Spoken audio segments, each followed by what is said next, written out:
Hey everybody. I hope you're doing well. Happy Friday. Shout out to everybody who's a Sagittarius. My birthday is Sunday, December 10th. So just shout out to the December babies. All right, so we're back for another review of Love After Lockup, Life After Lockup, TikTok Season 5, Episode 14. And once again, I just want to say thank you to everybody for your support, for subscribing, for liking the videos, and please continue to do so. All right, so we're back. So we start the episode with somebody we see and then we don't see again for the rest of the episode. So we get Brittany and Keurig. Brittany is jumping out of a plane because Keurig wants her to prove that she trusts him or whatever, even though he's about to ask her to marry him and stuff like that.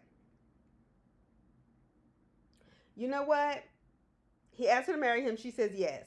But the way she was screaming out of that plane really did scare me. And I felt bad, honestly, because I really feel like she was like terrified. Like, even his mother was like, oh, she's screaming, like screaming, screaming. And Keurig, this is just another form of control for Keurig. Okay? She has to prove to me, motherfucker, she stayed with your sorry ass when you was in jail. You know what? Keurig, I don't like you. I think y'all are too young. I think Brittany is a real sweet girl. I think she's a very pretty girl. I think she needs to go back to beauty school. And I think you need to go to therapy because your sense of control over her is not cool. And her mother actually seemed very happy for her when she said she got married or whatever. Congratulations, though. Anyway, so Melissa and Louie. Louie comes to meet her daddy. Let me tell you something. After the way your mother has treated him, Louie, I don't know if you are dumb or just aloof in a way I just don't understand. Nevertheless, I feel like whatever Louis gets when he gets to this barbecue is what he deserves. Okay, so Ronald, that's Melissa's father. I always forget his name. Ronald literally says as she walks up, he goes, he says, if there is garbage out there, my daughter will find it. I said, damn. As she walks up with Louie, I said, damn, that's a read. But you know what? You got to have people in your life that's willing to tell you the truth. Okay, and who better than your own father? Anyway, Ron was sitting there with the bat. I understand. Because I keep a bat just in case. Okay? It be like that out here. All right? So then the sister was like, we thought y'all were on a break. And the father was like, yeah, like seriously, what's the deal? And he was like, we're trying to work on it face to face. Louis like, we're trying to work on it face to face instead of over the phone. So the sister goes, how did you get here? They was being some rude bitches, I ain't gonna lie. Not rude like Donna, but they was kind of like, the other sister that walked up and was like, what are you doing here? I was like, damn, that's rude. But it seems to be rude on both sides. But nobody's as bad as Donna. I want to be clear about that. All right, so the sister asked, whatever. And he was like, well, I came up here. She was like, did she pay for your ticket?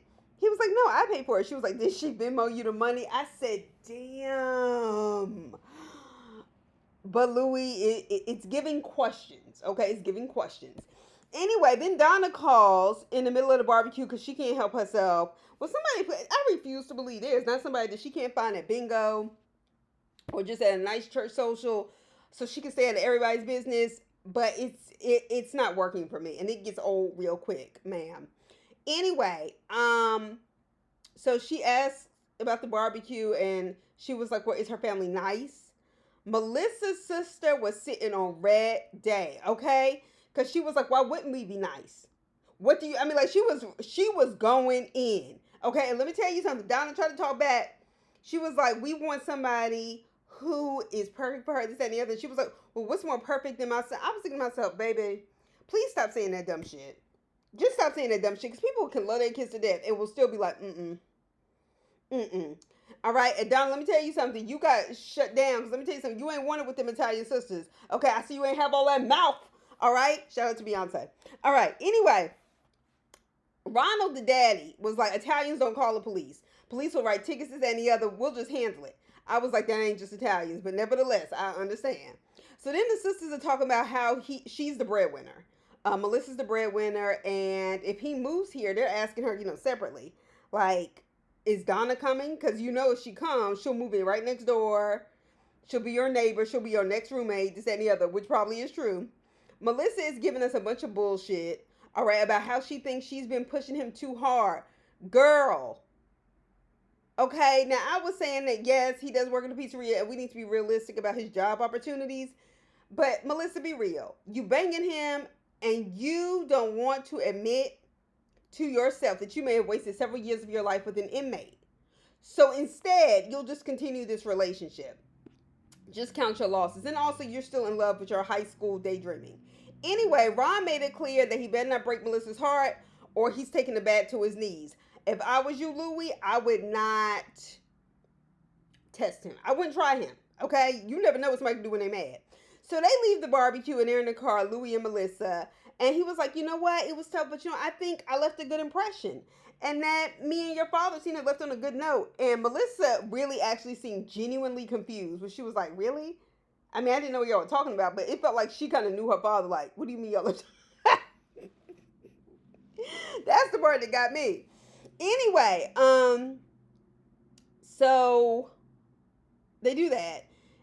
And so he thinks it went smoothly. She thinks it went smoothly considering they didn't know he was coming. So, and that was dumb, Melissa, by the way. So she drove him. She was like, I have a surprise. She drove him to their high school. Melissa, I'm really trying with you. And I thought this would go away, but your obsession with high school is actually giving arrested development. You are in a state of arrested development and you need to grow out of it. Okay? And I don't know if it's just me, but I've always found white people's obsession with what happened in high school strange. From all their TV shows that are obsessed with high school, this, that, and the other. I just feel like there's this weird upset. They always go back to that space. I don't get it. Like, and I know some people have good times in high school. Like, I'm not talking about people that talk about like their memories. I'm talking about this obsession with it. It's strange. Anyway, so she drove him to the high school to surprise him. I guess. Anyway, so she is still stuck in this high school era where he didn't know she existed and he was with the pretty girls, the popular girls. Girl, plenty of people are nerds and losers in high school. I'll begin. I'll start. I was. Okay? Move on. And then I flourished in college. Let me tell you something. Being rejected, being isolated builds character and resilience if you use it the right way. Okay? So even Louis said she needs to forget this high school shit in the confessional. But I think he meant like them going on a break was kind of high school. So, damn. Anyway, Melissa now wants to make out with him in the bleachers as they decide to get back together because that's always been her dream. Baby, you are 40. You are 40. 40. Bitch, if you don't get the fuck out of here. And she was happy to kiss him with his new teeth that she bought. Anyway, girl, can we just stop with the trying to screw in the dugout? I really hope your kids don't see you acting like a hoe on TV, but they probably will. Anyway, moving on. Lindsay and Blaine. I have many thoughts. So this crazy bitch is so happy to be back on TV, she don't know what to do. All right, her daughter is coming to live with her. We'll get to that.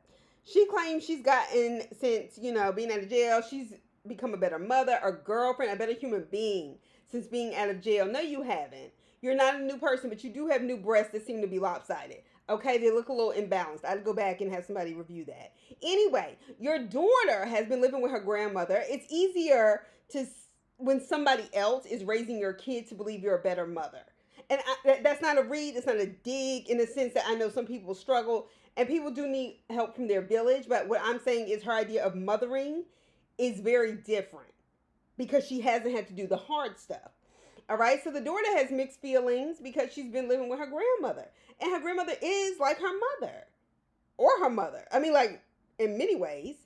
Lindsay's more like an older sister to her. So, we see Blaine's son. He's much younger.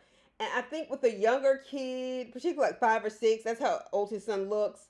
So he's old enough to walk, pee on his own, the kind of little stuff. I think there's sometimes a little less to work through, right? Like a little kid can be still molded. A teenager, the foundation has kind of been built one way or another. So I think that introduces a different dynamic. So Blaine says he doesn't have, his son doesn't have a relationship. Well, Blaine doesn't have a relationship with the mother. He said, but what I do know is that she loves him. She got in some kind of trouble. The grandmother had been taking care of his son. And So he says he hopes this isn't going to be too much on Lindsay. I hope she doesn't relapse because of this. Now she has her daughter back in. But as far as I'm concerned, if there's space for your son, then there needs to be space for Miley. Okay? And I'm going to tell you what my thing is in watching all this. All right? It is so hard for black people, regardless of class, to be able to buy a home and then buy a home in the kind of neighborhood they want and are more likely to be in polluted areas, damaged areas by environmental toxins, so on and so forth, which increases asthma, which increases cancer rates of all sorts of different kinds of cancer. And as I watch this, for this bitch, okay, multiple times in jail, addict and everything else, to be able to buy a new fucking house when black people have to be damn near perfect credit scores, no mistakes, no blemishes, no student loans, all this other shit. This ex-con who continue to fuck things up and get all these second chances and a chance to live in her own new home. And people who have been working, black people who have been working their whole life, can't get things like this. Not because they don't work hard, but because of institutional discrimination toward them. White privilege is real, and I'm not just talking about that Karen bullshit. Okay? Because that's the shit that was pissing me off. I'm not going to lie. And Taylor and Chance fall into that category too. Anyway, Molly comes in, and the bedroom is pink, pink, pink. Okay, we get it. The grandmother was like, yeah, it's definitely pink. And she did not say it in the nicest way. Anyway, so Blaine and his slow talking ass, okay, says that he thinks having both kids in the house will be a lot. But I think, once again, if your son is there, you need to make adjustments too. Okay? A piece of me does think Lindsay may be bringing her child on because they're on this show and she wants to improve what people think of her as a mother. I'm going to tell you that's always going to backfire, darling.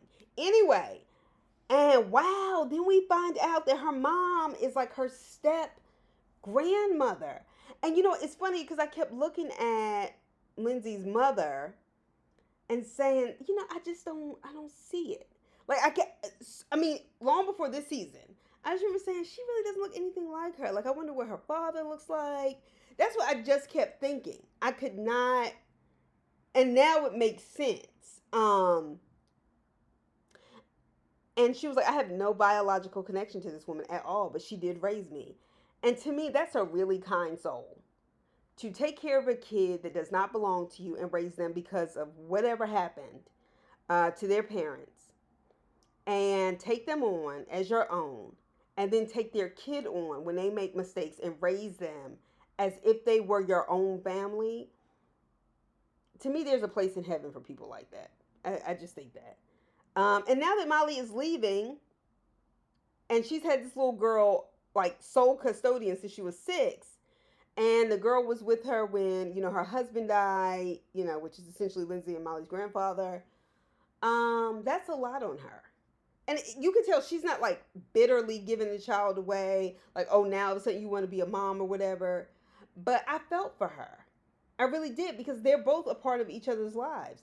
And essentially that woman is her mother. She is. And she says she's happy to be a grandma. But I know if a kid's been in your life that long, it's something about a kid leaving your life when you've had them close in the home or you've been caring for them, and then all of a sudden, like, they're not, it leaves a void in your life. It really does. And I know, like, just, you know, not because I have my own kids, but just by taking care of others. Like, I just know it's hard. So Lindsay is saying that she thinks she knows how to take care of her because, you know, her mother was asking. And she was like, all I have to do is make sure she gets where she needs to go and not do anything stupid. I said, and I was with Lindsay's mother on this, okay? When she said it like that, I knew she didn't know what she was doing. Because let me tell you something.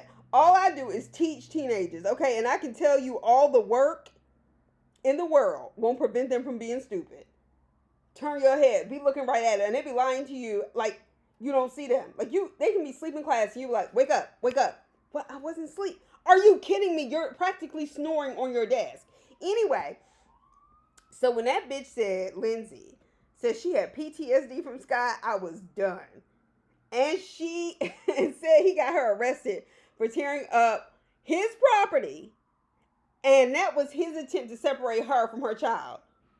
I was done. I said, Lindsay, What you not gonna do is play in our face like that. Bitch, you fucked that man shit up. I ain't saying you didn't have a reason to be mad. However, you also started a fire and then had your lesbian friend, girlfriend screwing her in the attic. Bitch, we saw that. Bye. Bye. I'm done with them. So Chevelle and Quaylen, um, we get back to them and the mothers are arguing in the potential reception hall. Chevelle has to get her mother and he has to get his. Both of them are like, we're not even having a wedding yet, and they're already fighting. So Quaylen's mother said Chevelle's mom was shaped like whatever. And I was thinking to myself, okay, both of y'all are shaped the same way, so, or relax. They're fighting over who's going to pay for what. Oh, you know how arguments go. So the mother tells Chevelle when Chevelle takes her out, that she's willing to help her with her dress. You know, the kind of stuff that is like directly towards Chevelle. And things pertaining directly to her. And she was like, but I am not going to help pay for that. And she was referring to Quaylen and maybe even his mother's behavior. But my thing with that is, Chevelle is hurt that her mother feels that way. And I can understand why Chevelle is hurt. I get it.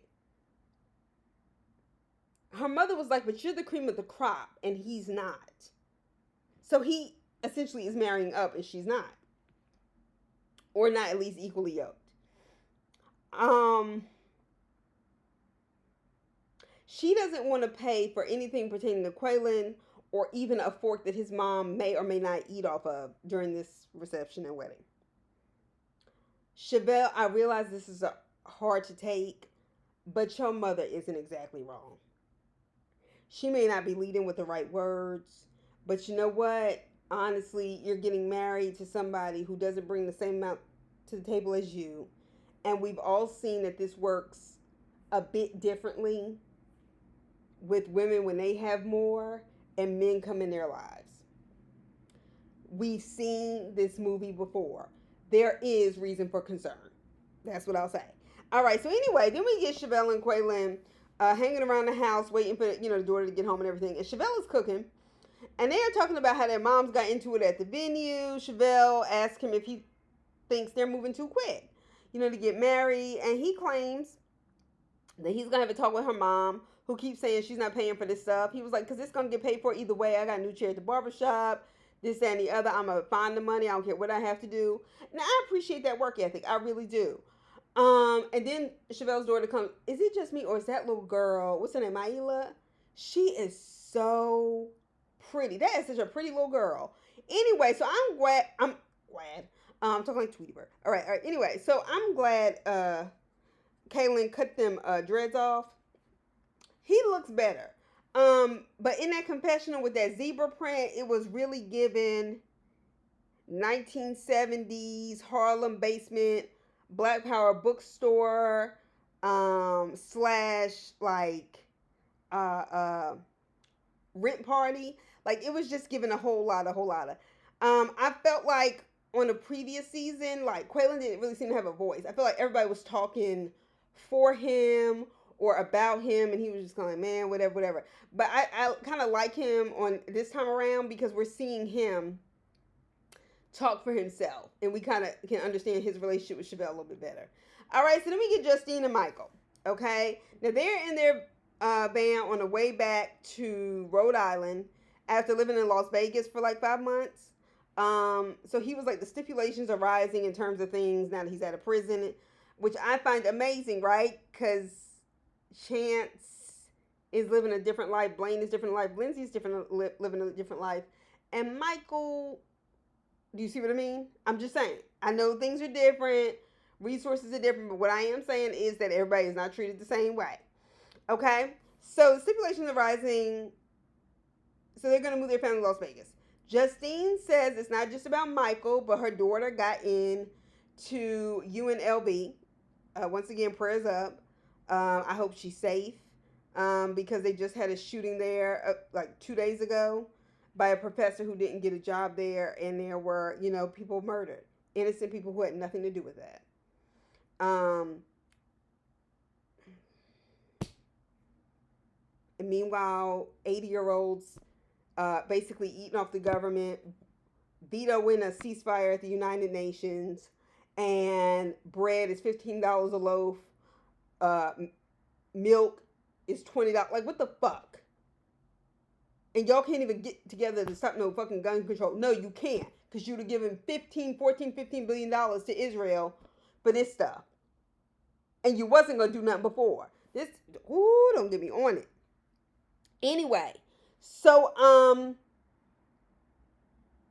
they have a bunch of kids. Okay, they have a bunch of kids. And they're all cute. His sister is telling him, how the oldest girl, Melody, is affected by his absence. His sister has been a huge help to him. And I think living far away from your family is not what it's cracked up to be.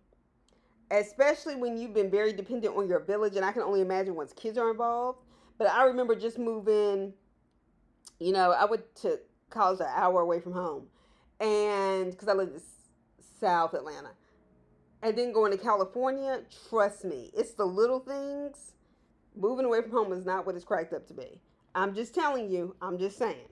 All right. Is it just me, or are most of their kids really young, except for their two oldest ones? When do they have time to have all these kids and still be together? Like, I don't know. It just seems strange to me. But okay. So Michael's oldest daughter, when she's talking in the confessional, excuse me, you could tell they had asked her this question, but she was like, yeah, I am a little jealous because the other kids get to be with him all the time and she doesn't, and he went away to jail when she was 10 and now she's 16. She didn't seem angry or anything like that. She was just being honest, and I can imagine, because between the ages of 10 and 16, that's like 4th grade to 10th grade.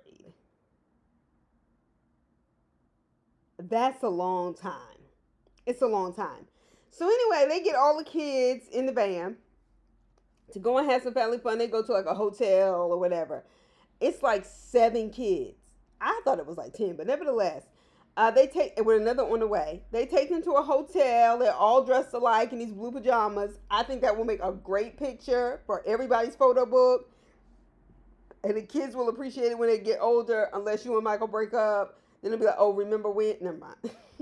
I'm sorry. Anyway, so they bought pizza. And I'm glad they didn't try to take all them kids into the restaurant, especially since they were tired. All right, so the 16-year-old Melody and 18-year-old Kylie, Justine's daughter, they share a room and they're talking and laughing. She's doing her makeup. And, it was really nice to see a scene like that with these two girls who have become sisters get along and talk to each other. Not like that weird kind of bitter energy like we saw with, what's his name? Candy and Todd. Like when Todd's daughter came and Mama Joyce was fucking with it and you could tell she had been in Riley's ear and all of that. I didn't like any of that. But it was just nice to see them kind of just bond. So Kylie slipped up and told them they were moving to Las Vegas. And she was like, it's because you're going to college? They're moving because of that? And she explains that her dad didn't really want to go, but he felt like this was good for his career.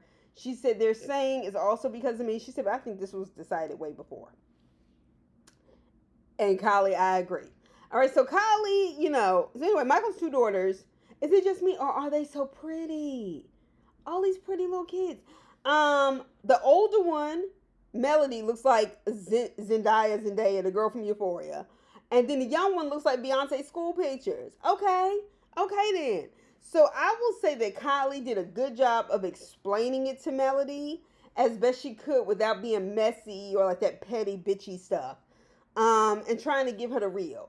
You get 2 teenage girls in a hotel room like that, having a slumber party, thing like that. That shit was bound to come out. Justine, we appreciate the disclaimer, but it didn't work. Moving on, Taylor and Chance. Chance is claiming how happy he has been because his life is peaceful. I guess his peace is Taylor's chaos. Anyway, her son looks just like him. And after that DNA test, I would have been done with that motherfucker. But that's what he get. That little boy looked just like him. So I'm glad Bobby and Taylor have maintained their relationship despite Chance's attempts to separate them. So Taylor starts showing Bobby the additional parts of the house because she shows up, right? That Chance has built. Is it me, or did the girls' room look like that wood would collapse on them while they were playing or sleeping? Like it looked dangerous to me. It didn't look strong or anything like that. That house was just fucking fine the way it was. It was a nice, cute, little well-built house in a small neighborhood. It seemed like it was affordable for her, and he done fucked it up. That's what happens when you get the wrong man in your life. Okay, so anyway, so Taylor's showing her all of that. Then Bobby tells us about this new guy in her life named Scott. And why did WeTV show us the picture of Bobby and her black boyfriend and just left it like that? And then we just went back to the conversation. Like they just wanted to make sure we knew. Like I don't. Something about that ain't right. Anyway, so Bobby, I know you're trying, baby. I really do, and I'm rooting for you because I like you better than most. But that yellow oranges eyeshadow I haven't seen since the primary Wheel of Colors is not the move.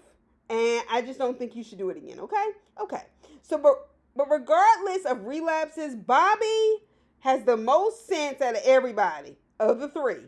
Okay, so Bobby is straight on top of it. She is clear that the relationship between Taylor and Chance is not changing. They don't trust each other. And Chance is still dodging this fucking loan shark or whatever the hell he is. He still manages to be rude to Bobby. Okay? I don't care if he was playing or not. That relationship between those two have been too fraught. So it's not funny to me that he slams the door and is like, oh, nobody, whatever. And that's what abusers do. Abusers do this kind of stuff to try to separate you from your closest family member. Like trying to create tension. And I know he tries to pretend like it's cool, but I'm just not buying it. All right, so Taylor has some news. And Bobby has some news, okay? And so Taylor sits down. Taylor is only 28, y'all. I'm sorry, but she seems and looks like she has lived about 5 lives. I'm not trying to be mean. I'm really not, okay? So Taylor asks Bobby if, she's pregnant. Honestly, I thought that's what she was going to say. And she says no. And the little girl goes, yes, you are. Kids don't even know what they're talking about to be confident enough to tell you what to think. I remember because I was working when I was working at this other school, and one of my colleagues, her daughter happened to be there because she got to school early, and she had never met me, and I was like, oh Lord, this little girl gonna say something racist. And she looks at me and she goes, do you have a daughter? And I said, no. She goes, do you have a son? I said, no. She goes, do you have a husband? And I said, no. She was like, you're all alone. And then she goes, so what's your favorite color? I was like, you know what? And her mother was like, her mother came up to me and apologized like twice for that after. It was not even that deep, but kids be just saying wild shit. Anyway, so Bobby's getting married. Congratulations to her, girl. So I'm happy for her. Chance finds a way to make it about him, like narcissists do. He was like, she better not get married before us. And Taylor said she thinks it's soon, but she wants to get to know him better to make sure he isn't another Chance. I said, well, bitch, if that's what you think about the man you with, then get rid of this man living in your house. Okay, already fucked it up trying to make it into a tree house. Anyway, so Chance said, he thinks Scott is nice enough and he works real hard. And Bobby was like, yeah, he works his ass off. And he was like, well, what is that supposed to mean? Look around. Motherfucker. Taylor had bought a house with 3 kids before you showed up. Okay? Work hard. You don't have to. You white and get plenty handed to you. That's how you got a $40,000 credit line all backed up. Anyway, so they're not in the backyard painting. No, I'm sorry. They're out in the backyard painting. Some more stuff for the the house. And so Chance runs out of materials. We don't care. Scott shows up and they're going to go get these materials. All right. Bobby tells Scott, as they walk in the house, to keep an eye on Chance and says, make sure he doesn't do anything stupid. Let me tell you something. Chance is a grown man and Scott is a grown man. Ain't shit he going to be able to do to stop him from making it. Anyway, so he was like, Bobby has told me about all of Chance's money problems and credit card stuff. So he was like, while he may think he's better than me, I'm keeping an eye on him. I said, go off, Scott. But you do know white people will switch up on you, right? If they get in trouble, they will blame the one black person. So all I'm saying is proceed with caution. Anyway, Meanwhile, Taylor is living in debt with money problems that she didn't even have as a single mother of 3. Now that he's in her life, she has these problems. And if I've seen it once, I've seen it 1,000 times. Women are doing just fine on their own. They experience a lot of pressure from society and family and all sorts of stuff about not having a man. And then they feel the pressure to make sure they have a man in the house. And their life just starts to decline. The quality of life starts to decline. That's why I'm not into this just getting married to make sure that people don't talk about me or people don't say what they say about me. I have met so many women, and I'm talking about older women that I have worked with that are married and then complain about all the things that are wrong with their marriage. And then at the end of the conversation, we'll ask you, so when do you plan on getting married? Huh? To live like you? No, thank you.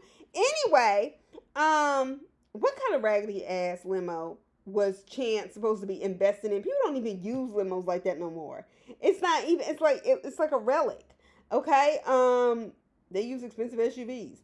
And how the fuck? I'm still confused on how he racked up a $40,000 plus set of credit card debt. How can you get those lines of credit as an ex-con? White privilege. And don't get me started. People be like, oh, well, a lot of stuff's done through the computer. The computer has all that information. Your race, your social security number. And people have written whole ass books on how the digital age has still managed institutional racism. So don't pull it. Anyway, see, Scott knows he can't get caught up in that scam. So he asked him, well, how do you want to invest in it? And he was like, I don't. And I was just like, yeah, because he'll be in jail. Anyway, so the guy keeps riding back and forth in front of Taylor's house in this, would look like a Toyota Tundra or something like that. Anyway, and she says, what is he doing? Should we stop and ask him what his problem is? I was like, baby, boo bear. White women call the police for every fucking thing. You let a black man have been driving up and down that fucking neighborhood. Okay? Back and forth down the street and then slowing down over and over again. And could have been genuinely lost. Taylor and her convict sister Bobby, trust me, would have called the police and they would have came quick and in a hurry. All right? So he said, well, where's your old man at? Pause. Have you ever seen this man? And he knows who you are? Bitch, you are in trouble. Get a restraining order on Chance and full custody of that new baby and move on. Because let me tell you something, stuff like this don't get no better. But those are my thoughts. Y'all be sure to like and subscribe and share the video. And I'll talk to y'all soon. Bye.